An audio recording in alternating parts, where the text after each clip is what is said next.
ہمارا معاشرہ ڈیوائیڈڈ ہے ان کے بارے میں، کوئی ایک رائے نہیں ہے یونیفارم.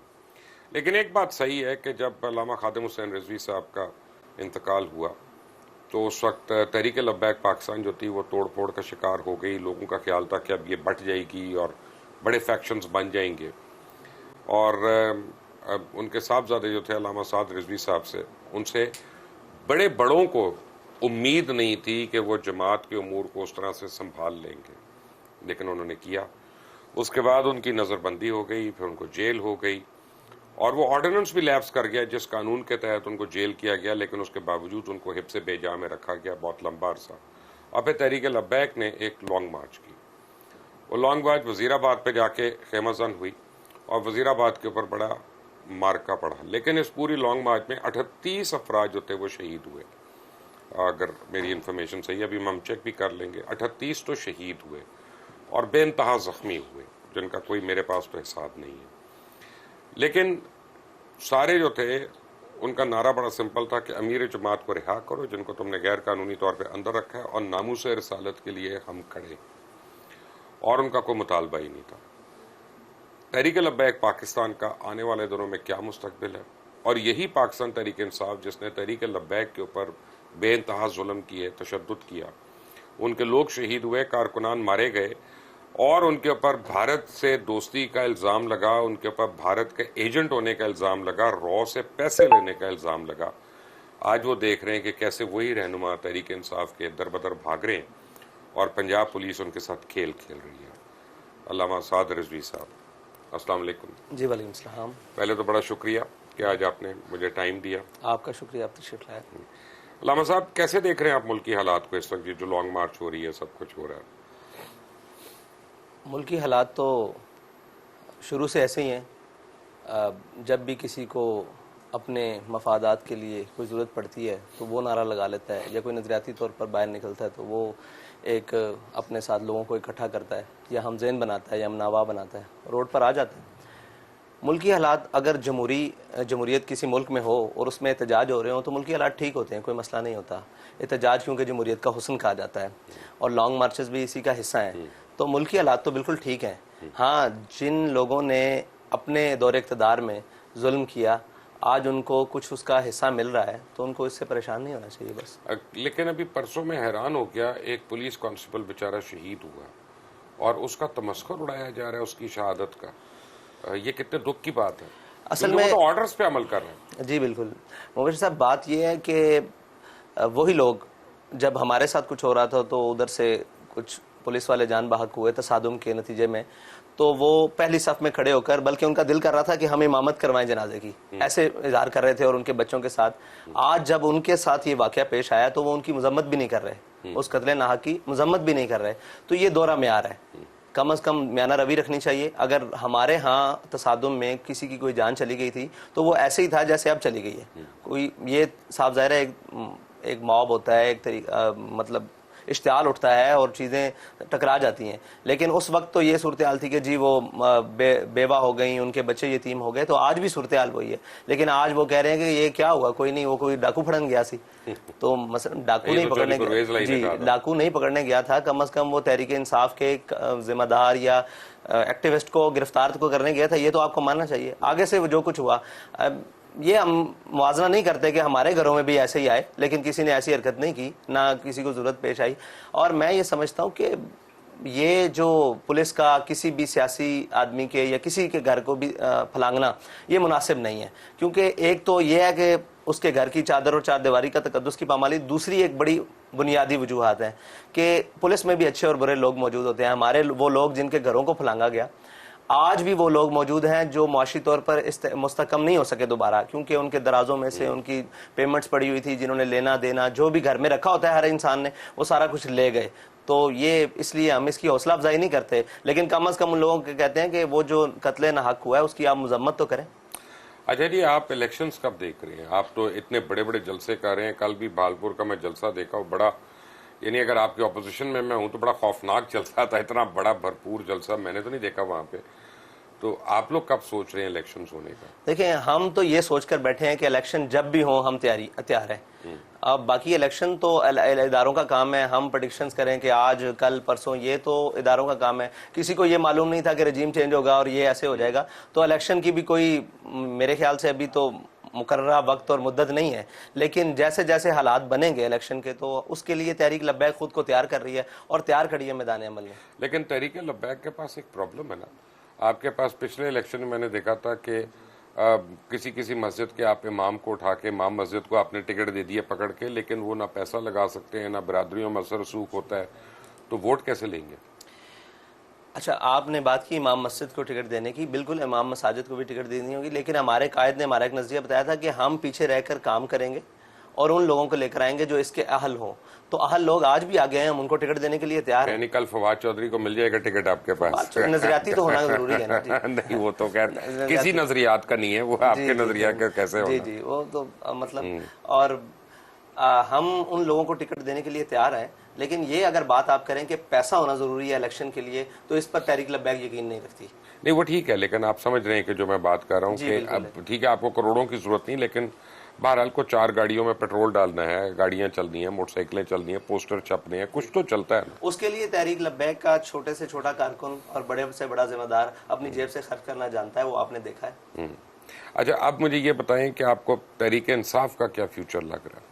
تحریک انصاف کا فیوچر ابھی تاریک ہے، بہت سارا تاریک ہے. اچھا، تاریخ کا مطلب بتائیں مجھے.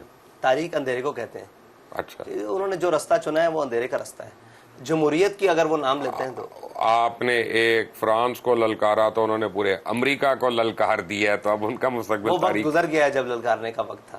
اچھا، ہاں، سیٹ پر بیٹھ کر للکارا جاتا ہے، اور اگر للکار دیا جائے اور بعد میں جا کے ایمبیسیوں میں وضاحتیں دی جائیں کہ ہم آپ کو نہیں کہہ رہے، یہ ہمارا سیاسی بہن ہے. اچھا یہ دی انہوں نے وضاحتیں ہمارے تک تو یہی اطلاعات ہیں کہ انہوں نے امریکہ کی ایمبسی میں جا کے معافیا بھی مانگی؟ ایک دفعہ نہیں، 3-4 مرتبہ. ماشاءاللہ. اچھا حضرت، اب یہ بتائیں کہ آپ سے کل کتنے معاہدے ہوئے تھے حکومت کے؟ اس کریک ڈاؤن کے دوران یا شروع سے چلتے؟ نہیں، شروع سے چل کے.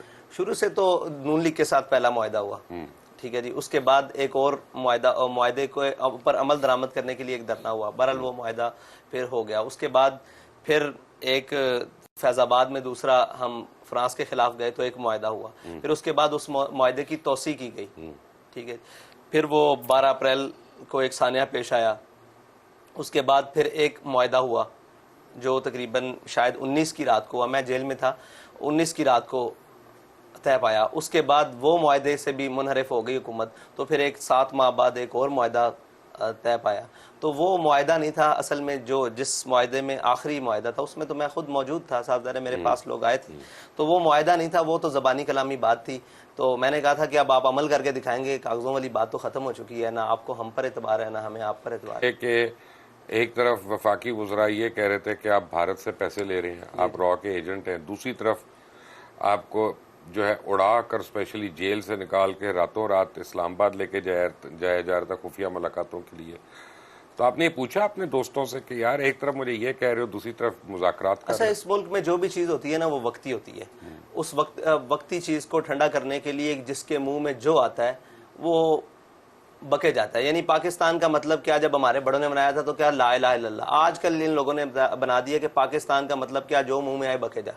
یعنی کوئی تیاری کے بغیر، کسی چیز کے بغیر، جو جس کے دل میں آتا ہے وہ سامنے پھنستا ہے. وہ یہ نہیں کہتا کہ بھائی میں آپ کو پوچھ کر بتا دوں گا، میرے پاس انفارمیشن نہیں. وہ سمجھتا ہے، اپنا پورا حق سمجھتا ہے کہ میرے ذہن میں جو چیزیں آئی ہیں میں اس کو بتا دوں اور اس کو بیان کر دوں. تو یہی حالات اس وقت حکومت اور ان کے وزیروں کی تھی کہ جو ان کے منہ میں ان کو خود نہیں پتا تھا کہ ہم کیا چاہتے ہیں، معاہدہ کہاں ہوا ہے، کیسے. لیکن وہ سمجھتے تھے کہ ہم اپنا جناب روب جمانے کے لیے، اور شیخ رشید جیسے لوگ اور فواد چودھری جیسے لوگ میڈیا پہ آ کر، یہ تو آپ میڈیا والوں کی بھی مہربانی ہے کہ ان کی لایانی گفتگو پوری قوم کو سناتے رہتے ہیں. آپ یہ نہیں یاد آپ کو کہ ہمارے وارنٹ نکل آئے تھے آپ کی وجہ سے؟ جی وہ بالکل یاد ہے. مہربانی یاد نہیں آپ کو؟ اب میں نے بحثیت مجموعی ہاں بات. بالکل. لیکن ایک بحثیت مجموعی اگر بات کریں تو میں آپ کو جو بات کہنے لگا ہوں وہ ذرا سخت ہے. میں پہلے اس کے لیے اپولوجائز کر رہا ہوں، معذرت کر رہا ہوں. نہیں، آپ کو ضرورت نہیں. ہمارا ایک عام تاثر ہے کہ مولوی سے بچو، مولوی تشدد پسند ہے، مولوی جو ہے عورتوں پر ظلم کرنے والا ہے، مولوی جو ہے بچوں کی تعلیم کے خلاف ہے، مولوی جو ہے وہ پروگریسو ہونے کے خلاف ہے. اور پھر ہمیں تو ایک عام آدمی کو پتہ نہیں چلتا کہ جی یہ دیوبندی ہے، یہ اہل حدیث ہے، یہ اہل سنت ہے، یہ اہل تشیع ہے، یہ بالکل نہیں پتہ. تو جب ہم مولوی کو دیکھتے ہیں ہم سب کو ایک ساتھ کر دیتے ہیں. لیکن اب اس میں طالبان آ جائے، اس میں تحریک طالبان آ جائے، اس میں تحریک لبیک آ جائیے، وہ تو اس چیز کا اور اس کم علمی کا آپ کو نقصان ہوتا ہے. دیکھیں ہمیں ذاتی حیثیت میں تو کبھی نقصان نہیں ہوتا ان ساری چیزوں کا، لیکن جس تناظر میں یہ ہے، یہ ایک پروپیگنڈا ہے. یہ شروع سے آپ جب سے دیندار کو مولوی کہا جاتا ہے نا، جس نے آپ کے ہاں داڑھی رکھ لی وہ مولوی ہے، وہی آپ اس کو مولوی گنتے ہیں. تو یاد رکھیے گا دیندار آدمی سے نرم کوئی شخص نہیں ہوتا. یہ کہتے ہیں کہ جو عورتوں پر ظلم کیا ہے شروع دن سے لے کر آج تک کوئی ثابت نہیں کر سکتا کہ ظلم کی تفصیل کیا ہے. یورپ میں جو کچھ ہوتا، پاکستان میں جو کچھ آج تک خواتین کے ساتھ ہو رہا ہے، کیا اس کے سارے ذمہ داران مولوی؟ اس ملک کے باغ دوڑ کب مولویوں کے ہاتھ میں آئی؟ ایسے کچھ گھروں میں خواتین بھی کم نہیں کرتی. جی وہ ایک علیحدہ بات ہے کہ ان کا کیا رول ہے اس میں، لیکن آج تک کسی بھی معاملے میں خواتین کا کوئی معاملہ ہے، اگرچہ وہ سانے مینار پاکستان ہو یا کسی بھی طرح کا ہو یا کوڑے مارنے والی بات ہو، آپ اس پر مولویوں کا رد عمل پوچھیں پوری قوم سے. لیکن جب بات آ جاتی ہے ان کے اوپر، ان کے اپنے کے اوپر، تو یہ تو آپ کے سامنے ہے کہ یہ اپنی خواتین کے ساتھ کیا اشر کرتے ہیں. یہ اپنی بیٹیاں خود بیچ کر آئے ہیں آپ کے سامنے. عافیہ صدیقی کو ہم نے مولویوں نے بیچا ہے. تو خواتین کے اوپر ظلم ہو یا معاشرے کے اندر، یہ ایک پروپیگنڈا ہے جو کر دیا گیا ہے اور وہ قوم کے ذہنوں کے بچوں کے، چھوٹے چھوٹے بچوں کے ذہنوں میں ڈال دیا گیا. کوئی داڑھی رکھ لے تو مولوی بن رہا ہے. بھی مولوی بننا کون سا جرم ہے؟ یہ تو پھر ہمارے قائد کو سلام پیش کرنا چاہیے. یہ تو بتائیں نا کہ ممبر جو ہے سب سے بڑی سنت ہے، اور اس پہ کیوں ڈویژن ہو؟ ممبر کے اوپر ڈویژن کیوں؟ دیکھیں خیالات کے اندر ڈویژن ہونا اور بات ہے، اس کے عمل کے اندر ڈویژن ہونا اور بات ہے، لیکن اس کا معاشرے پر اثر کیا پڑ رہا ہے اس کے اندر تو کوئی ڈویژن نہیں ہے. اگر میں کہہ رہا ہوں تو میرا بھی مسئلہ یہ ہے کہ میرا بھی نعرہ یہ ہے کہ میں قوم کی اصلاح کی کوشش کر رہا ہوں. ٹھیک ہے، اگر کوئی بھی میرے مخالف مسلک والے یا مذہب والے کوئی بھی کر رہے ہیں، ان کا بھی مقصد یہ ہے کہ اصلاح کر رہے ہیں. ہاں کس کی اصلاح کتنی پر اثر ہے معاشرے میں یہ دیکھا جائے گا، یہ فیصلہ قوم کے پاس ہے. آپ سے ڈر بڑا لگتا ہے لوگوں کو کہ اگر آپ کو الیکشن جیتنے تھے تو پتہ نہیں آپ کس سفیر کو گھر بھیج دیں گے، تو ہم آدھے دنیا سے ہم لڑکے رہیں گے. دیکھیں ہم کسی اس سفیر کو نہیں بھیجیں گے جس کے ساتھ ہماری ذاتی مسائل ہوں گے. ہاں جو ہمارے آقا و مولا صلی اللہ علیہ وسلم کی ناموس اور ان کی عزت نہیں کرے گا، ہم اس کی عزت نہیں کریں گے، وہ اگرچہ کوئی بھی ہو. لیکن ہم اس کی عزت نہ کریں کافی ہے. اس کی عزت نہ کریں، اس سے نفرت کا اظہار کریں، یہ بھی تو ضروری ہے. لیکن میرا مطلب ہے کہ ملکوں میں تو لوگ رابطے تو رہتے ہیں. اس کو نفرت کا اظہار، یہ جو فرانس والا معاملہ ہے نا، یہ فرانس والا معاملہ ریاستی سطح پر ہوا ہے، اس لیے اس کے سفیر کی ہم بے دخلی کو آج تک سمجھ نہیں آیا. جی میں اس لیے کلوار جی یہ جو فرانس والا مسئلہ ہے نا، یہ ریاستی سطح پر گستاخی ہوئی ہے. ہم اس ریاست سے نفرت کے لیے اتنا بڑا یہ اقدام اٹھایا گیا. باقی اگر کسی کا ذاتی کردار ہوتا ہے تو وہ تو مقامی حکومتیں بھی کہتی ہیں کہ ہمارا اس سے کوئی تعلق نہیں ہے. کوئی بھی کہیں دنیا میں، مطلب کسی بھی ملک میں اگر یہ کوئی حرکت کرتا ہے، وہ اگرچہ اسلامی ملک بھی ہو سکتا ہے یا اسلامی ملکوں میں بھی بعض رہنے والے یا کوئی مسلمان بھی کرتا ہے، تو اس کا ذاتی فعل ہے. یہ جو فرانس نے کیا یہ ریاستی فعل تھا. پریزیڈنٹ آف فرانس کا بیان، جی یہ اس ملعون کا مطلب فعل ہے اور اس نے یہ بات کی ہے، تو اس لیے ہم اس کے ساتھ ریاستی بائیکاٹ چاہتے تھے. اچھا میں آپ کے ساتھ ایک وہ یعنی لوگوں کے جلسے تو نہیں میں کہوں گا، لیکن جو عرس کے دنوں میں لوگ جمع ہو رہے تھے آپ کے والد صاحب کے، وہاں پہ میں آیا تھا، تو میں نے جو لوگوں کا دیکھا تھا وہ تو عشق کرتے ہیں آپ سے، وہ تو بڑا پیار کرتے ہیں. تو یہ کیا صرف ناموس رسالت کی وجہ ہے کہ کوئی اور وجوہات بھی ہیں؟ جی نہیں، یہ تو بات سیدھی سیدھی ہے. لوگ ہم پر اعتبار اسی بات سے کرتے ہیں کہ انہوں نے جو بات کی حضور سید عالم صلی اللہ علیہ وسلم کی محبت میں، الفت میں، ان کے عشق میں، ان کی ناموس کے لیے، ختم نبوت کے لیے، اس کے اوپر پیرا دیا. تو یہی وجہ ہے، اور تو کوئی ہمارے ساتھ محبت کرنے کی خاصی وجہ نہیں ہے، نہ ہم اور محبت کے لائق ہیں کسی. ہمارے پاس ایک ہی وجہ ہے، دعا کریں وہ وجہ سلامت رہے. آمین آمین ثم آمین. میں بریک لینی ہے لیکن اس سے پہلے بتائیں شادی کے بعد آپ خوش ہی ہیں نا؟ الحمدللہ لوگوں کو اس سے پہلے بھی خوش تھے، جیل میں بھی خوش تھے. تسلی ہے نا لوگوں کو، آپ زیادہ تو نہیں ڈانٹ رہے نا آپ؟ نہیں جیل میں بھی خوش تھے، اس سے پہلے بھی خوش تھے الحمدللہ. علامہ صاحب میرے ساتھ ہی ایک بریک کے بعد آتے ہیں. ٹیک اے بریک.